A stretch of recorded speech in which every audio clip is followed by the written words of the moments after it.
Яңалыклар чыгарылышы үз эшен башлап жиберди. Студияда Алина Валиева, исәнмесез? Юлда барганда да милексиз калырга мөмкин. Тулы бер постында суд приставлары һәм автоинспекторлар катнашында рейд узды. Беренче шугалаклар эшли башлады. Алар күпме һәм кайчан әзер булыр?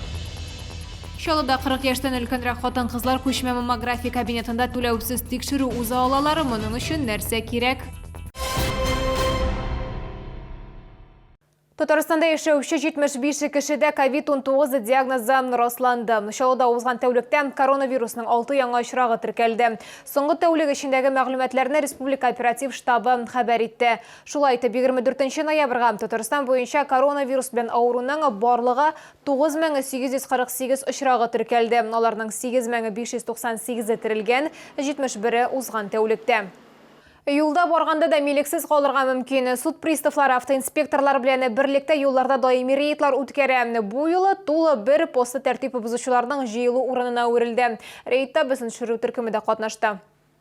Алимент кредит түләүләре яки юхиди штрафлар түләмәүчеләр юлда барганда машинасыз калырга мөмкин. Бурычларны ачыклау өчен юлда махсус аппаратура урнаштырылган. Ул хәрәкәт полосаларын сканерлый, түләмәүчеләрне ачыклый һәм әлеге мәгълүматларны пост хезмәткәрләренә тапшыра. Проверяем на сайте ФССП, какие долги у него есть. Вот выходит у этого человека, у этого должника, получается, 2 исполнительных производства на штраф ГИБДД 800 рублей и штраф ГИБДД на 1000 рублей.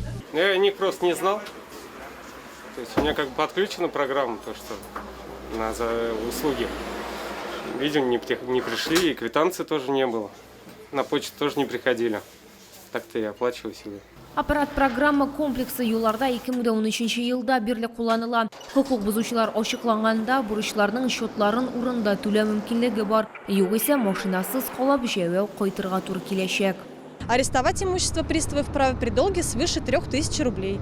Чтобы не доводить ситуацию до применения принудительных мер, рекомендуем своевременно проверять и погашать задолженности на сайте УФССП России по Республике Татарстан, либо в мобильном приложении ФССП. Законнарны үтәүче шәһәрдәшләребезне дә суд приставларының мәгълүматлары базасына керү ихтималы бар. Бурычны түләү турындагы мәгълүмат һәр вакытында килми. Приставлар бу очракларда квитанцияләрне һәм чекларны сакларга киңәш итә. Программаны кулланып, суд приставлары атнага 10-га якын транспорт чарасын арест сала. Лилия Гатина, Диана Миллерова, Ленар Султанов, Яңалыклар. Һава торышы салкынаю белән беренчеләрдән булып тимер аякка шуучылар да барлыкка килде. Кайбер ишек аларында боз ареналары эшли башлады. Әлегә алар өчәү генә. Ни өчен ачык хоккей кортларының барысы да әзер түгел һәм кышын ипподромда шугалак эшләячәкме? Тулырак алдагы материалда. Беренчеләрдән булып тимер аякта шуарга яратучылар 7-нче комплекста урнашкан Чайка шугалагына чыктылар. Көн саен бергә якын тирәдә яшәүчеләр генә түгел, шәһәрнең башка микрорайоннарыннан да чалалар килә. Я на коньки встал года 3-4 назад.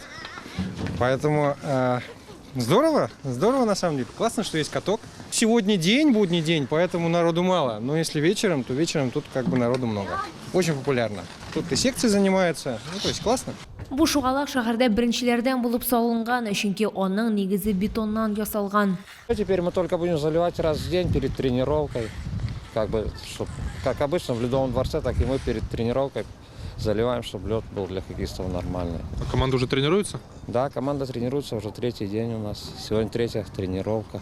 Шәһәрнең төрле районнарында 50ләп шугалак эшләячәк, шулай ук ипподромның йөгерү юлларында булачак шугалакка әзерлиләр. Хәзер бирдә су тигез катсын өчен юл катламын тигезлиләр. Ул үз үлчәмнәре буенча илдә иң зур шугалакларның берсе булачак. 1400 метров получается у нас полный каток. Если люди здоровые, они не устают, они полный круг будут давать. Половина вот тут делится уже. У кого сил не хватает, уже пополам сделано это круг. Пожалуйста, может маленький круг, большой круг получается.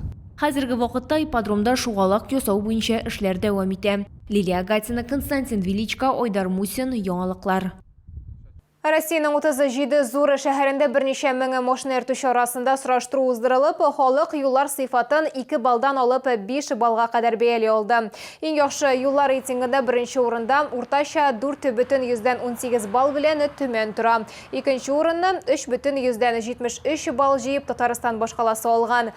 Казан автомобильчеләренең 63% җирле юлларны яхшы һәм бик яхшы дип атаган. Мәскәүнең уртача күрсәткече 3,66 баллны тәшкил итә. Аннан соң 3,56 балл җыеп Чаллы шәһәре юллары урнашкан топ 5лекне 3,45 балл белән Воронеж тәмамлый. Иң начар юллар Астраханда, Томскида, Иркутска һәм Рязаньда, Новосибирскида дип билгеләнгән. Аларда 2,74 балл, 2,73, 2,71 һәм 2,69 балл җыелган. Чаллыда 40 яшьтән өлкәнрәк хатын-кызлар күчмә маммография кабинетында түләүсез тикшерү уза алачак. Ул сугыш ветераннары госпиталенең төп керү юлы янында урнаштырылган. Түләүсез маммография үтү өчен бары тик паспорт, полис, СНИЛС кирәк. Чараның төп максаты онкология һәм рак авыруларын алдан ук ачыклау. Иртәнге сәгать 10 сугыш ветераннары госпитале янында инде чират җыелды. Чаллылар мобиль тикшерүне идеясын хоплап кабул итте. Я узнала в соцсетях, мне прислали знакомые. Прохожу каждый год. Это, конечно, хорошо, что вот такие вот передвижные есть. Поликлиники наши о нас заботятся. Спасибо, конечно. Для меня очень важно, прохожу, стараюсь проходить. Ага. А так, не знаю. Спасибо, молодцы. Тикшерүләр диспанлаштыру кысаларында үткәрелә. Процедура нибары берничә минут дәвам итә. Заманча аппарат төгәл диагноз кую өчен сөт безнең сыйфатлы цифрлы сурәтен күрсәтә. Күчмә маммография 3 көннәрендә көн сайын 9-дан 15-гә кадәр эшли. Если изменения, наши сотрудники вызывают этих пациентов на дообследование, они консультируются врачом первичного онкологического кабинета, они проходят УЗИ-исследование, в дальнейшем врач первичного онкологического кабинета их отправляет уже непосредственно в филиал РКОБа, и там они проходят все дообследования. Белгечләр 40 яшьтән өлкәнрәк хатын-кызларга сөт безләре маммографиясын ел сайын эшләргә киңәш итә. Тәгәрмәчләр рентген Чаллыда 27 ноябрьгә кадәр эшләячәк. Лилия Гатина, Айдар Мусин, яңалыклар. Бу скачкрәсе соңгы мәгълүматыбыз иде. Мин Алина Валиева сезнең белән саубуллашам. Игътибарыгыз өчен рәхмәт.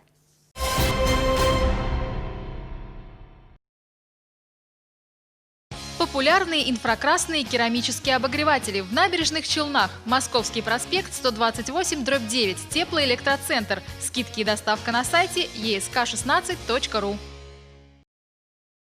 Вниманию работодателей города. Центр занятости напоминает о необходимости своевременного предоставления и актуализации сведений о сокращении численности или штата работников, введении режимов неполной занятости, простоя, временной удаленной работы через портал «Работа в России». Телефон 52 45 62.